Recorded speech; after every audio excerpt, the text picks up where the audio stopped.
మనం ప్రతిరోజు రోడ్లపైన ట్రావెల్ చేస్తూ ఉంటాం. కానీ మన ఒక్క మిస్టేక్, మన క్షణం పాటి నిర్లక్ష్యం మన జీవితాన్నే మార్చేస్తూ ఉంటది. సో, ఈరోజు అలాంటి ఘటనే ఏలూరు జిల్లాలోని కైకల్‌కూరులో జరిగింది.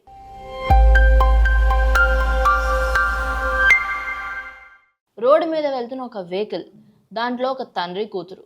అయితే సడెన్‌గా వెహికల్ అయితే అదుపు తప్పి పక్కనే ఉన్న కాలువలో పడిపోయింది. ఆ తర్వాత ఆ చుట్టుపక్కల ఉన్న స్థానికులు ఎవరైతే ఉన్నారో వాళ్ళందరూ ఆ చుట్టుపక్కన గుమిగూడారు. అయితే అక్కడ సిట్యుయేషన్ తెలీదు కానీ అందులో ఉన్న తండ్రి స్పృహ కోల్పోయాడు. అయితే కూతురు కూడా అన్‌కాన్షియస్ స్టేజ్‌లోనే ఉంది.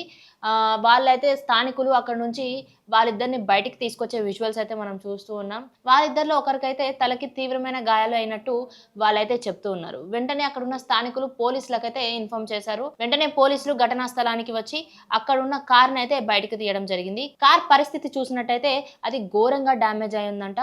అది నడపలేని స్థితిలో అయితే ఉంది. వెంటనే పోలీసులు వచ్చిన తర్వాత కేస్‌ని రిజిస్టర్ చేశారు. అండ్ ఆ తర్వాత వాళ్ళిద్దరినైతే హాస్పిటల్‌కి తరలించారు. తండ్రి, కూతురు అయితే ఇప్పుడు చికిత్స పొందుతున్నారు. ఆ తర్వాత పోలీసులు దీనిపైన యాక్షన్ తీసుకొని కేస్ రిజిస్టర్ చేశారు. దీనిపైన అసలు ఎలా జరిగింది? యాక్సిడెంట్ ఎందుకు జరిగింది?